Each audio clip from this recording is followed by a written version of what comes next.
A person observing worship of Shiva shall observe silence and perform one of these: a sacred rite, penance, japa, maintenance of the knowledge or meditation. He shall observe truthfulness, etc. All sorts of riches, divine body, knowledge, removal of ignorance and nearness to Shiva are the results of sacred rites, etc. The sacred rite yields the benefit by the performance. It removes the darkness of ignorance. It wipes off future birth. By the achievement of true knowledge, the miseries shall seem as if they did not exist at all. The true devotee of Shiva shall observe the sacred rites, etc. in accordance with the place, time, physical ability, possession of wealth as befitting his state. The intelligent devotee shall take up his residence in a holy center of Shiva, desist from violence to living beings, without exposing himself to undue strain, and spending only such wealth as he earns by legitimate means. Even water sanctified by the 5-syllabled mantra is conducive to happiness like cooked food. Even the alms begged and acquired by an indigent devotee is conducive to perfect knowledge. Charitable food of a devotee of Shiva increases devotion to Shiva. Shiva yogins call such charitable food sacrificial offerings to Shiva. The devotee of Shiva shall always be scrupulous about the purity of his food, wherever he stays and whatever means of sustenance he has. He shall observe silence and shall not disclose the secret. To the devotees he shall expound the greatness of Shiva. Only Shiva can know the secret of Shiva mantra. No one else. The devotee of Shiva shall always resort to the phallic emblem of Shiva. Brahmins, one becomes Shiva by resorting to stationary phallic emblem. By worshipping the mobile phallic image the liberation is certainly gradual. Thus I have mentioned the achievable and the excellent means of achievement. What has been mentioned formerly by Vyasa and what has been heard by me before, has been mentioned to you.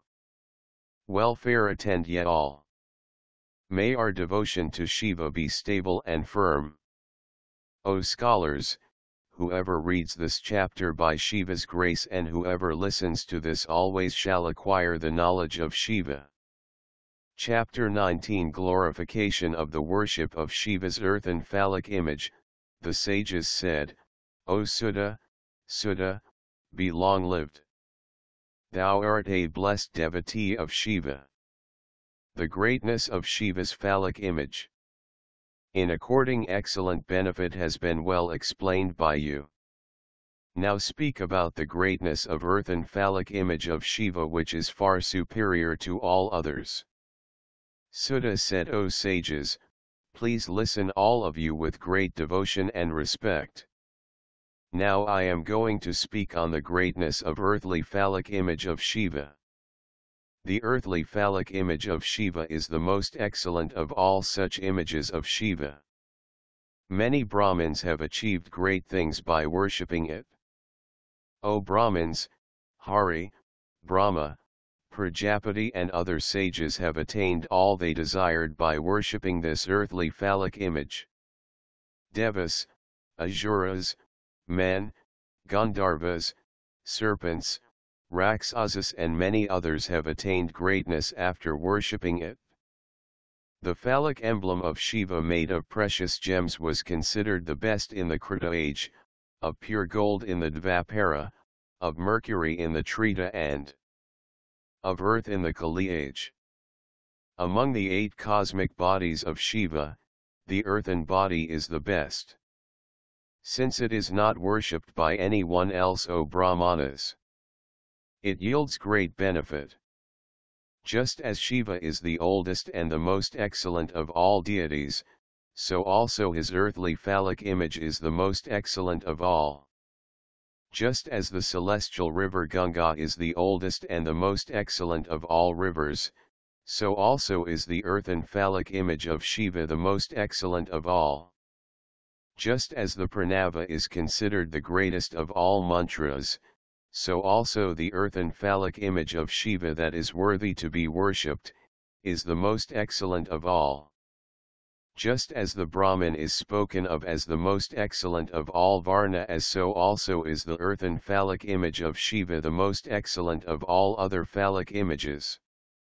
Just as Kasi is considered the most excellent of all holy cities, so also the earthly phallic image of Shiva is spoken of as the most excellent of all other phallic images. Just as the rite of Shivaratri is the greatest of all sacred rites, so also the earthly phallic image of Shiva is the most excellent of all other phallic images.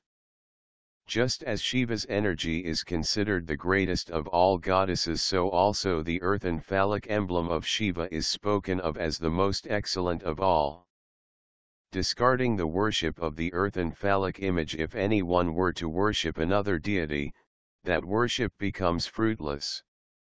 Ceremonial ablutions, charitable gifts etc. are of no avail.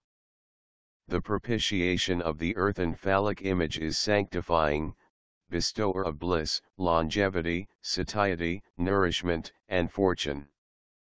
It must be observed by all good aspirants.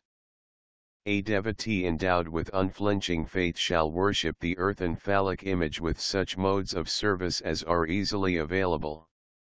It accords the achievement of all desired objects. He who worships the earthen phallic image after constructing an auspicious altar becomes affluent and glorious here itself and becomes Rudra in the end. He who worships the earthen phallic image in the three junctures of the threefold division of the day every day gains the bliss for 21 future births. He is honored in Rudraloka with this body alone. His body dispels the sins of every man by mere sight or touch. He is a living liberated soul, he is wise, he is Shiva, there is no doubt. A mere sight of him accords enjoyment of worldly pleasures and salvation. He who worships the earthen phallic emblem of Shiva every day stays in Shivaloka for so many years of Shiva, as he had been visiting Shiva's temple in his life. If he had any wish he would be reborn in the land of Bharata as a sovereign monarch. If a man without any desire worships every day the excellent earthen phallic image, he shall stay in Shiva's region forever. He shall attain the Sayujya type of salvation. If a Brahmin does not worship the earthen phallic image, he shall fall in the terrible hell with a terrible trident pierced through his body. By any means the phallic image shall be made beautiful. The Panchasatra rite shall be performed with the earthen phallic image. The earthen phallic image shall be made as a single whole. Making it piecemeal i.e. if the image is made joining two or more pieces, he will never derive the merit of worship. Whether it is made of gems, gold, mercury, crystals, or pasparaga, it shall be a single whole. All mobile phallic emblems shall be a single whole. Stationary phallic images shall be made of two pieces. This is the rule about broken and unbroken phallic images, both immobile or mobile. The pedestal is the great Maya, the phallic image is Lord Shiva. Hence in immobile image two-piece construction is recommended. This has been mentioned by those who know the principles of Saiva cult that a stationary phallic image shall be made of two pieces. Only those who are deluded by ignorance make the mobile phallic image of two pieces. Those who make a stationary phallic image as a single whole and a mobile one-pieced are fools.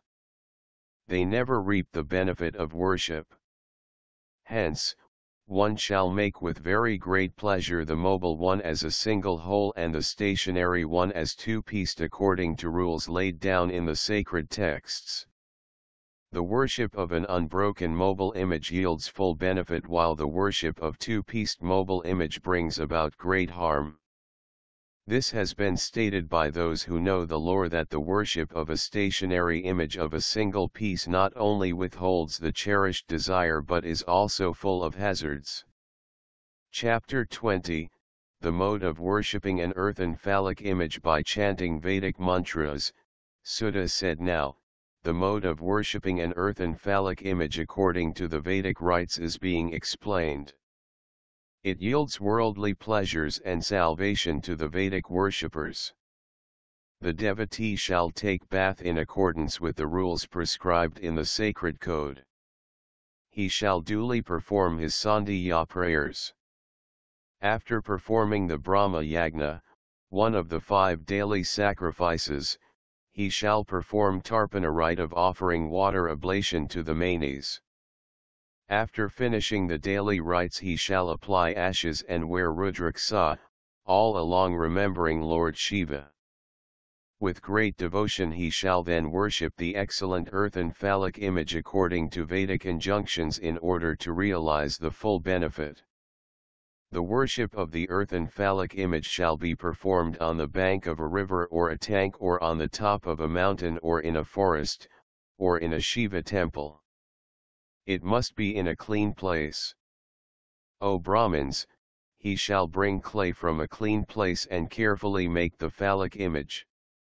White clay is to be used by a Brahmin, red clay by a Kshatriya, yellow clay by a Vaisyas and black clay by a Sudra. Anything available shall be used if the specified clay is not found. After taking the clay he shall place it in an auspicious place for making the image. After washing the clay clean with water and kneading it slowly he shall prepare a good earthen phallic image according to the Vedic direction. Then he shall worship it with devotion for the sake of enjoying worldly pleasures here and salvation here. After, with the 5-syllabled mantra or any other mantra taught by the preceptor, the intelligent devotee shall perform, as prescribed by the rule, the adoration with due observance of the 16 Upacharas, and the following prayer. We meditate upon Bhava, the destroyer of worldly existence, on the great Lord, on Ugra, the annihilator of terrible sins, on Sarva the moon-crested. The intelligent devotee shall perform the worship of Shiva with this mantra or with the Vedic mantra with great devotion and abandoning errors. Shiva accords benefits when with devotion he is propitiated. Notwithstanding the Vedic mode of worship as stated above, O Brahmins, we now proceed to explain the common procedure of Shiva's worship. This mode of worship of Shiva's earthen phallic image is the muttering of the names of Shiva. O excellent sages, it yields all cherished desires. Please listen to me. I shall explain it. The 8 names of Shiva viz Hara, Maheswara, Sambhu, Sulapani, Pinakadrak, Shiva, Pasupati, and Mahadeva shall be used respectively for the rites of bringing the clay, kneading, installation, invocation, ceremonial ablution, worship, craving the forbearance and ritualistic farewell. Each of the names shall be prefixed with Omkara. The name shall be used in the dative case and ma shall be added to them.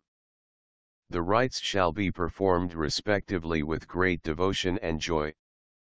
The Nyasa rite shall be duly performed and the Anga Nyasa of the 2 hands shall also be performed. The devotee shall perform meditation with the 6-syllabled mantra Om Namah Shivaya. The devotee shall meditate on Shiva seated in the middle of his seat on the pedestal in Kailasa, worshipped by Sananda and others. Shiva is a forest fire, as it were, for the dry wood in the form of the distress of the devotees. He is immeasurable. He is the ornament of the universe being closely embraced by his consort, Uma. He shall meditate on Shiva always in the following way. He is like a silver mountain. He wears the beautiful moon, on his forehead. His limbs are resplendent with ornaments of gems. He holds the axe, the deer, the mudra of boon and the mudra of freedom from fear in his four hands. He is joyful. He is seated in the lotus pose. The assembled devas stand around him and offer prayers. He wears the hide of the tiger. He is the primordial being, the seed of the universe. He dispels all fears. He is the three-eyed Lord with 5 faces. After the meditation and worship of the excellent earthly image he shall duly perform the japa of the 5-syllabled mantra taught by the preceptor. O foremost among Brahmins, the intelligent devotee shall adore the Lord of Devas with different sorts of hymns and recite the Shuddrudriya mantra. He shall take raw rice grains and flowers by means of palms joined together in the form of a bowl and pray to Shiva by means of the following mantras. The hymn, O Shiva, the merciful, I am thine. Thy attributes are my vital breath.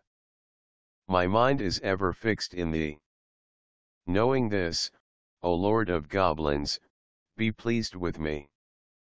Consciously or unconsciously, whatever I have performed by way of japa or adoration may that, O Shiva, with thy favor, be fruitful.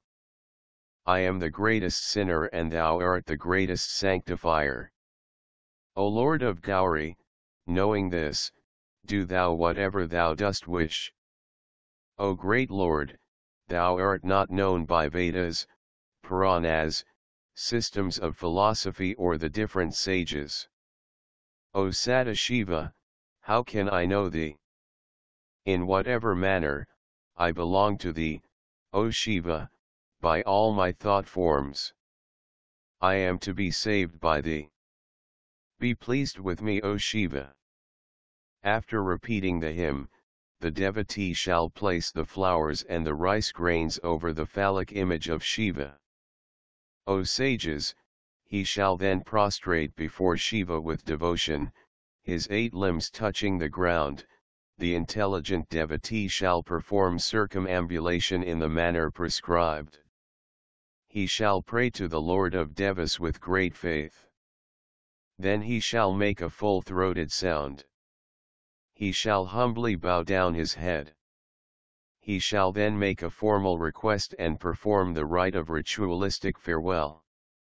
O foremost among sages, thus have I explained to you the procedure for the worship of the phallic image that accords worldly pleasures, salvation, and increases devotion to Shiva. Whoever reads or listens to this chapter with a pure mind shall be purified of all sins and shall attain all wishes. This excellent narration bestows longevity, health, fame, heaven, and happiness by way of sons and grandsons. The number of phallic images of Shiva used in worship for fulfillment of desires, the sages said, O Suddha the fortunate, disciple of Ivyasa, obeisance be to thee. Thou hast clearly explained the procedure of the worship of the earthen phallic images. Now kindly explain the number of phallic images as based on the wishes one may have. Thou art favorably disposed to the distressed and the miserable.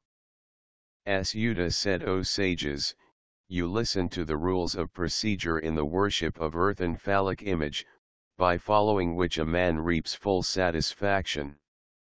If anyone worships another deity without making the earthen phallic image, his worship shall be fruitless. His restraint and charitable gifts go in vain. The number of earthen phallic images in regard to different desires is being stipulated, which will, O foremost among sages, certainly yield the benefit. The first invocation, installation, and worship are all separate. Only the shape of the phallic image is the same. Everything else is different. A person who seeks learning shall with pleasure make 1,000 earthen phallic images and offer worship. Certainly he will get that benefit. A person desirous of wealth shall make 500 earthen phallic images, wishing for a son 8,500, Wishing for garments 500. A person desirous of salvation a crore, desirous of lands 1,000, craving for mercy 3,000, desirous of a holy center 2,000. A person desirous of friends 3,000, desirous of the power of controlling 800, desirous of bringing about the death of a person 700, desirous of enchanting 800. A person desirous of sweeping off his foes 8,000, desirous of numbifying 8,000, desirous of kindling hatred 500. A person desirous of freeing himself from fetters, 1,500. If there is fear from a great king, 500. If there is danger from thieves, robbers etc. 200. If there is the evil influence of Dakini and other foul spirits 500. In poverty 5,000. If 10,000 such are made, all wishes will be fulfilled. O great sages, I shall now mention the daily procedure. Please listen. 1 such is said to remove sins. 2 confer wealth. 3 are mentioned as the cause for the fulfillment of all desires. Above this, more and more benefits accrue until the stipulated number is reached. I shall now mention another opinion coming from a different sage. An intelligent person can certainly remain fearless after making such 10,000 images. It removes the fear from great kings. A sensible man shall cause 10,000 such to be made for freedom from imprisonment. When there is the fear of the evil influence of Dakini and other evil spirits, he shall cause 7,000 such to be made. A person having no sons shall cause 55,000 such to be made. One shall get daughters by causing 10,000 such to be made. A devotee shall achieve the prosperity and splendor of Vishnu and others by making 10,000 images. He shall derive unrivaled glory and wealth by making 1,000,000 images. Surely if a man makes a crore, he shall become Shiva himself. The worship of earthen phallic images accords the benefit of a crore sacrifices. It gives all worldly pleasures and salvation to those who desire them. He who spends his time in vain without worship of such images will incur great loss. He is no better than a wicked, evil-souled man. If the worship of such images is weighed against all the charitable gifts, sacred rites, holy centers, restraints, and sacrifices, both will be found equal. In the age of Kali, the worship of the phallic image is excellent, as is evident from what we see in the world. There is nothing else. This is the conclusion of all sacred texts and religious cults. The phallic image yields worldly pleasures and salvation. It wards off different sorts of mishaps.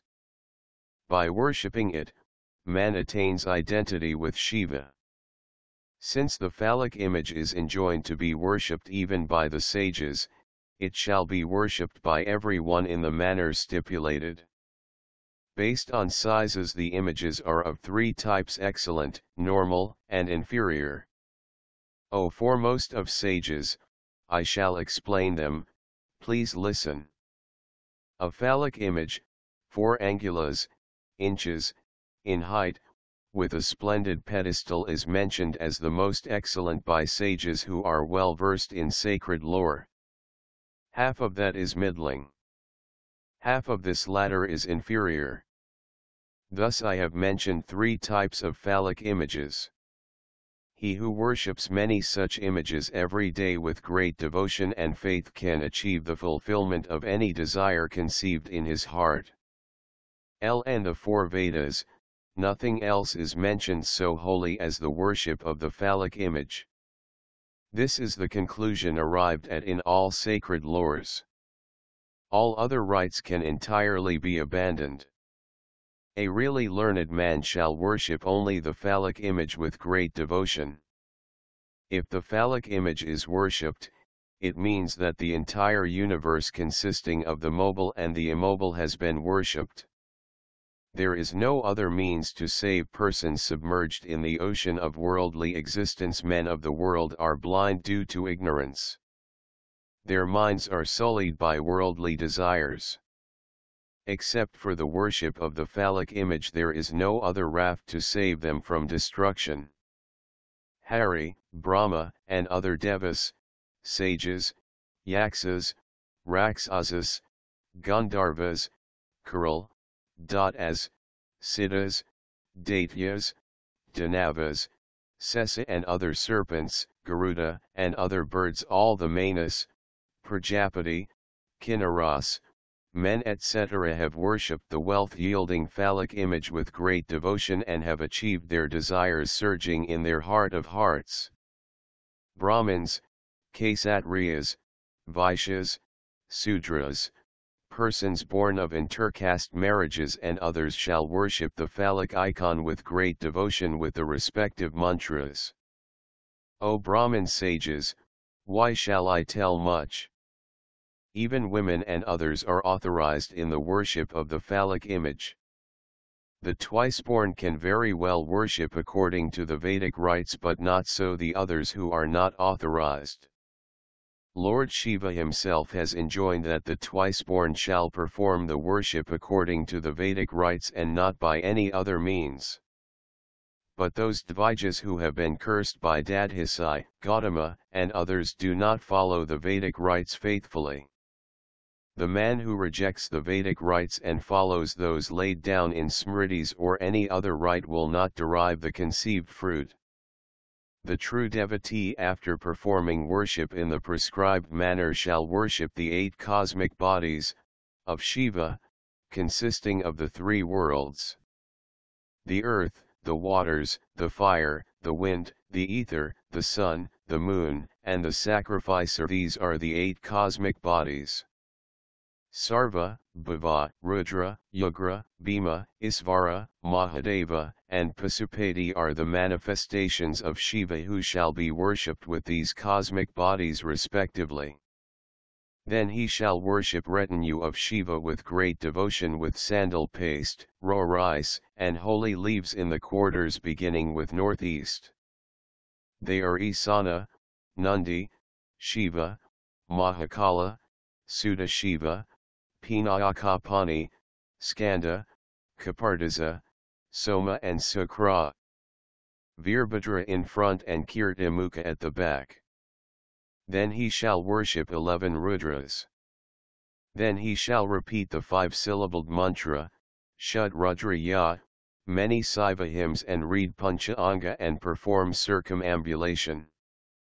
After obeisance he shall bid farewell to the phallic image. Thus have I mentioned the worship of Shiva with due devotion. Divine rites shall always be performed facing the north in the night. Similarly, Shiva's worship shall always be performed facing the north, not the east. Shakti Samhita shall not be recited facing the north or the west, since it is the back. Shiva shall not be worshipped without Tripundra, Rudraksa, and Bilvapatra. O best of sages! When the worship is on, if the ash is not available, Tripundra, 3 lines on the forehead shall be drawn with the white clay. Chapter 22, Decision on the partaking of the Naivedya of Shiva by others and the greatness of Bilva. The sages said, O good sage, we have heard before, that the offering of eatables, Naivedya, made to Shiva should not be taken by others. Please tell us decisively about this and also about the greatness of Bilva. Sudha said, O sages, all of you please hear now attentively. With pleasure I shall explain everything. All of you who take up Shiva's sacred rites are really blessed. A devotee of Shiva who is pure and clean, devoutly performing good rites and of fixed resolve shall partake of Shiva's Naivedya. He shall abandon all thoughts which are not worthy of being entertained. Even at the sight of the Naivedya of Shiva, all sins disappear. When it is taken in, crores of merits flock in no moment. 1,000 sacrifices are of no avail. 100 millions of sacrifices are useless. When Shiva's Naivedya is eaten, one will attain identity with Shiva. If in a family Shiva's Naivedya becomes popular with the members, that house becomes sacred and it can make others also sacred. When Shiva's Naivedya is offered, it shall be accepted with pleasure and humility. It shall be eaten eagerly while remembering Shiva. If anyone who is offered Shiva's Naivedya delays taking it immediately, thinking that it can be taken afterwards, he will incur sins. If anyone has no inclination to take Shiva's Naivedya, he becomes a sinner of sinners and is sure to fall into hell. After initiation in Saiva cult, the devotee shall partake of the offerings of eatables made to the phallic image, whether conceived in the heart or made of moon slab, silver, gold etc. The Naivedya of all phallic icons is called a great favor and is auspicious. A devotee after initiation into Saiva cult shall eat it.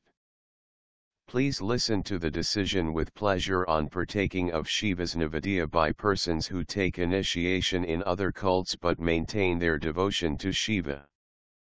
With regard to the following phallic images, viz. that which is obtained from shaligram stone, Rasalinga. Lingas made of rock, silver, gold, crystals, and gems, lingas installed by Devas and Siddhas, Kasmira lingas, and Jyotir lingas, the partaking of the Naivedya of Shiva is on a par with the rite of Chandraya. Even the slayer of a Brahmin, if he partakes of the remains of the food offered to the god, quells all his sins immediately. After performing the ceremonial ablution duly, if anyone drinks the water 3 times, all the 3 types of sins committed by him are quickly destroyed. If at all anything from Shiva Naivedya is not to be taken, it is that article which is actually put on the linga. O great sages, that what is not in contact with the linga is pure, and as such, it can be partaken of. When it is in contact with Salagrama Sila, it is pure and can be taken, whether it is food offering, leaf, flower, fruit or water. O great sages, thus I have told you the decision about food offering. Now, hear me attentively, with devotion. I shall explain the greatness of Bilva. This Bilva is the symbol of Shiva. It is adored even by the gods. It is difficult to understand its greatness. It can only be known to a certain extent. Whatever holy center there is in the world finds a place under the root of Bilva. He who worships Mahadeva in the form of linga at the root of Bilva becomes a purified soul. He shall certainly attain Shiva. He who pours water over his head at the root of a bilva can be considered to have taken his bath in all sacred waters in the earth. Verily he is holy. Seeing the water basin round the foot of the bilva tree full of water, Shiva becomes greatly pleased. The man who worships the root of a bilva tree offering scents and flowers attains the region of Shiva. His happiness increases, his family flourishes. He who places a row of lighted lamps at the root of Bilva tree with reverence becomes endowed with the knowledge of truth and merges into Shiva. He who worships the Bilva tree abounding in fresh tender sprouts becomes free from sins.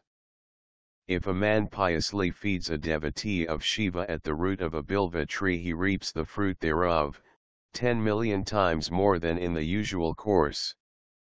He who makes a gift of rice cooked in milk and ghee to a devotee of Shiva, at the root of a bilva tree, will never become poor. O Brahmins, thus I have explained to you the mode of worship of Shiva's phallic image with all its divisions and subdivisions. It is of 2 types, one is enjoined for those who are actively engaged in worldly pursuits and the other is meant for those who have actually renounced them. The worship of the pedestal yields all cherished desires to those who are engaged in worldly pursuits. They shall perform the complete worship in a vessel. At the end of consecration, he shall offer cooked rice salad as food offering. At the conclusion of worship, the phallic image shall be kept in a pure casket separately in the house. He who has renounced the world, the Nivrita, shall perform worship in the palm of the hand. He shall offer that food to the deity which he is accustomed to take himself. The subtle phallic image is specially recommended for the Nivritas. He shall offer holy ashes both for worship and food offering. At the end of worship he shall always keep the phallic image on his head. Chapter 23, The Glorification of the Rudraksha and of the Names of Shiva. The sages said, O Sutta, Sutta the fortunate disciple of Vyasa, obeisance to thee. Please explain again the glorification of the holy ashes, of the Rudraksha and of Shiva's names. Lovingly explaining the three, please delight our minds. Sutta said, it is good that you have referred to this matter that is highly beneficent to the world. You are blessed, holy and ornaments to your families since you own Shiva as your sole great favorite deity. The anecdotes of Shiva are dear to you all forever. Those who adore Shiva are blessed and content. Their birth is fruitful and their family is elevated. Sins never touch those from whose mouth the names Sada Shiva, Shiva etc. come out forever, as they do not touch the burning charcoal of the Katara wood. When a mouth utters obeisance to thee, holy Shiva, that mouth, face, is on a par with holy centers destroying all sins. It is certain that the benefit of making pilgrimages to holy centers accrues to one who lovingly looks at his holy face. O Brahmins, the place where these three are found is the most auspicious one. A mere contact of the place accords the benefit of taking a holy dip in the sacred Triveni. Shiva's name, the ashes, and the Rudraksha beads, the three are very holy and are on a par with Triveni, the confluence of the three holy rivers, Ganga, Yamuna, and Saraswati. The sight of the persons who have these three in their bodies is a rare occurrence. But when obtained it removes all sins. There is no difference at all between these two. A sight of the holy man and a bath in the Triveni. He who does not realize this is undoubtedly a sinner. The man who has no ashes on his forehead, has not worn Rudraksha on his body and does not utter names of Shiva shall be shunned as one does a base man. As said by Brahma, Shiva's name is on a par with Ganga, the ash is equal to Yamuna and Rudraksha destroys all sins, and is equal to Saraswati. Brahma, wishing to bestow beneficence, weighed one against the other. He put on one side the benefit achieved by a person in whose body the three things were present. On the other side he put the blessedness achieved by those who took their bath in the holy Trival.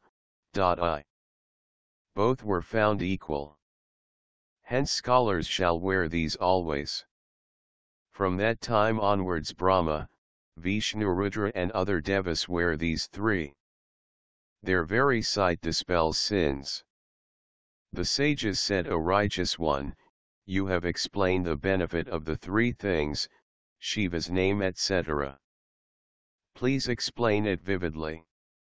Sutta said, O Brahmanical sages, you are all good devotees of Shiva, gifted with knowledge and great intellect. You are the foremost among the wise. Please listen with reverence to their greatness. O Brahmins, it is mysteriously hidden in sacred texts, Vedas, and Pura. As out of love for you I reveal the same to you now. O foremost among the Brahmins! Whoever does know the real greatness of the three except Shiva, who is beyond all in the whole universe?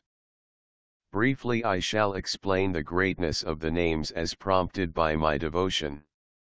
O Brahmins, do you lovingly listen to his greatness, the destroyer of all sins. Mountainous heaps of great sins are destroyed as in a blazing forest fire when the names of Shiva are repeated. They are reduced to ashes without any difficulty. It is true, undoubtedly true. O Saunika, different sorts of miseries with sins as their roots can be quelled only by muttering Shiva's names, and not by anything else entirely. The man who is devotedly attached to the japas of Shiva's names in the world, is really a follower of the Vedas, a meritorious soul and a blessed scholar. O sage, instantaneously fruitful are the different sacred rites of those who have full faith in the efficacy of the japas of Shiva's names. O sage, so many sins are not committed by men in the world as are and can be destroyed by Shiva's names. O sage, Shiva's names repeated by men immediately destroy the countless heaps of sins such as the slaughter of a Brahmin. Those who cross the ocean of worldly existence by resorting to the raft of the names of Shiva do definitely destroy those sins that are the root cause of worldly existence. O great sage, the destruction of sins that are the roots of worldly existence is certainly effected by the acts of Shiva's names. The nectar of Shiva's names shall be drunk by those who are distressed and scorched by the conflagration of sins. Without it, the people who are scorched by the conflagration cannot have any peace. Those who are drenched by the nectarine downpour of Shiva's names never feel ill at ease even in the middle of the conflagration of worldly existence. The noble souls who have acquired great devotion to the names of Shiva, and those like them, attain perfect liberation instantaneously. O Lord of sages, devotion to the names of Shiva, that destroys all sins can be acquired only by him who has performed penances in the course of many births. Salvation is easy of access only to him who has extraordinary and unbroken devotion for the names of Shiva. I believe in this. Even if he has committed many sins, a person who has reverence for the japa of Shiva's names, becomes certainly free from all sins. Just as the trees in a forest are burnt and reduced to ashes by the forest fire, so also are the sins destroyed by Shiva's names. O Saunika, he who regularly sanctifies his body by the holy ashes and who performs the japa of Shiva's names crosses even the terrible ocean of worldly existence. A person who undertakes the japa of Shiva's names is not sullied by sins even after misappropriating a Brahmin's wealth and killing many Brahmins. After going through all the Vedas, it has been decided by our ancestors that the noblest means of crossing the ocean of worldly existence is the performance of the japa of Shiva's names. O excellent sages, why should I say much? By means of a single verse I shall mention the greatness and efficacy of the names of Shiva or the destruction of all sins. The power of the names of Shiva in destroying sins is more than the ability of men to commit them. O sage, formerly the king Indradyumna, who was a great sinner, attained the excellent goal of the good through the influence of Shiva's names. O sage, similarly a Brahmin woman too of very sinful activities attained the excellent goal of the good through the influence of Shiva's names. O excellent Brahmins, thus I have told you about the surpassing excellence of the names.